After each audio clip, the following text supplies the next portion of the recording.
अस्सलाम वालेकुम व्यूवर्स। आपके सामने मेरा एक खूबसूरत प्लांट है और इसको मोंस्टेरा प्लांट भी कहते हैं। इसके अलावा इसका एक नाम स्विस चीज़ प्लांट भी है और इस प्लांट को मंकी मास्क भी कहा जाता है और मैं नहीं जानती कि इसको मंकी मास्क क्यों कहा जाता है। ये प्लांट जो है आप जैसा कि आप देख रहे हैं कि इसके जो पत्ते हैं वो किस कदर मुनफरिद शेप लिए हुए हैं और इसको इसके खूबसूरत पत्तों की वजह से ही ग्रो किया जाता है और अपनी खूबसूरती की वजह से ये आपके गार्डन में एक मरकज़ निगाह बनने वाला प्लांट है। जब हम आज हम मैं आपसे शेयर करूँगी कि हम किसी प्लांट को कैसे खुश रख सकते हैं। जब हम नर्सरी से प्लांट लेके आते हैं तो वो प्लांट बहुत हेल्दी और फ्रेश होता है, लेकिन कुछ दिनों के बाद जब हमारे घर में आ जाता है, हालांकि हम उसकी केयर भी कर रहे होते हैं, तो वो प्लांट इतना फ्रेश नहीं रहता। उसकी क्या वजह है, यही मैं आपसे आज शेयर करूँगी और उसकी मेन रीज़न ये है कि हमें उसकी ज़रूरियात जो हैं उनके बारे में इतनी ज़्यादा इन्फॉर्मेशन नहीं होती। और किसी प्लांट की ज़रूरियात क्या हैं, उसको पानी आपने देना है वो प्रॉपर हो, उसकी मिट्टी कैसी होनी चाहिए, खाद की ज़रूरत और उसको सनलाइट, ये चंद चीज़ों का अगर हम ख्याल रखेंगे तो हमारा प्लांट जितना खुश जो है वो नर्सरी में था उतना ही हमारे पास भी फ्रेश और हैप्पी रहेगा।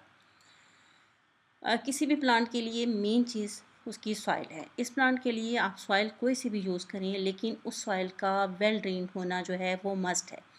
मतलब पानी उसमें ठहरे नहीं, जब आप उसको पानी दें तो पानी नीचे बॉटम में से निकल जाए और बॉटम में से पानी निकले और ना ठहरे, उसकी एक ये भी है कि इसमें वाटर लॉगिंग ना हुई हुई हो या इसका होल जो है बंद ना हो। ये आपने ज़रूर ख़्याल रखना है। ये प्लांट जो है ह्यूमिडिटी को पसंद करता है, लिहाजा इसकी मिट्टी जो है वो बिल्कुल खुश्क नहीं होने देनी, हल्का सा उसमें मॉइस्चर जो है वो मौजूद हो, नमी उसमें मौजूद हो तो आप इसको दोबारा पानी दे दें। और इसके अलावा इसके पत्तों को आप शावरिंग ज़रूर करते रहें, क्योंकि जब आप इस पे पानी देंगे एक तो ये कि आपके पत्ते क्लीन रहेंगे, खूबसूरत लगेंगे, किसी किस्म के पेस्ट के अटैक से बच सकेंगे। इसके अलावा अगर इसको मुनासिब पानी और लाइट मिलेगी तो इसके पत्तों की ग्रोथ जो है वो भी ज़्यादा बड़ी होगी।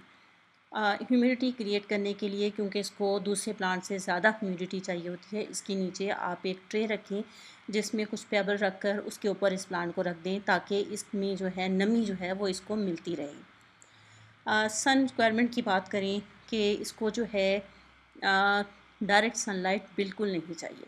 इस प्लांट को आप ऐसी जगह पे रखें जहाँ इसको फ़िल्टर्ड लाइट मिले, लेकिन वो भी इसको बहुत ज़्यादा नहीं चाहिए। 1 से 2 घंटे या ज़्यादा से ज़्यादा 3 घंटे की फ़िल्टर्ड लाइट जो है वो भी इसके लिए बहुत है। इससे कम भी हो तो ये प्लांट ज़्यादा अच्छे से ग्रो करेगा। और इस प्लांट को खाद जो है ग्रोइंग सीज़न में आप पानी में हल करके अगर खाद देंगे तो वो इसके लिए बेहतरीन रहेगा। ये प्लांट जैसा कि मैंने बताया कि अपने खूबसूरत पत्तों की वजह से ग्रो किया जाता है, लेकिन ये पत्ते खूबसूरत होने के साथ साथ कदरे नाजुक भी हैं। तो उसके लिए जब आप देखें कि बहुत तेज़ हवा चल रही है तो ये प्लांट जो है आपका, इसके लीव्स जो हैं वो डैमेज भी हो सकती हैं। तो उसके लिए फिर ज़रूरी है कि आप इस प्लांट की जगह जो है तब्दील कर दें तेज़ हवा की सूरत में, या पहले से ही आप इसको कुछ ऐसी जगह पे रखें जहाँ इसे बहुत तेज़ हवा की सूरत में कोई नुकसान ना पहुँचे। इस प्लांट की प्रोपेगेशन जो है वो आप मनी प्लांट की तरह कर सकते हैं। जैसे मनी प्लांट की कटिंग लेके उसको हम पानी में ग्रो करते हैं, इसकी प्रोपेगेशन भी हम इसी तरह कर सकते हैं। इसकी प्रोपेगेशन जब मैं करूँगी तो मैं आपसे ज़रूर शेयर करूँगी, क्योंकि इसकी प्रोपेगेशन मनी प्लांट की तरह ही आसान है।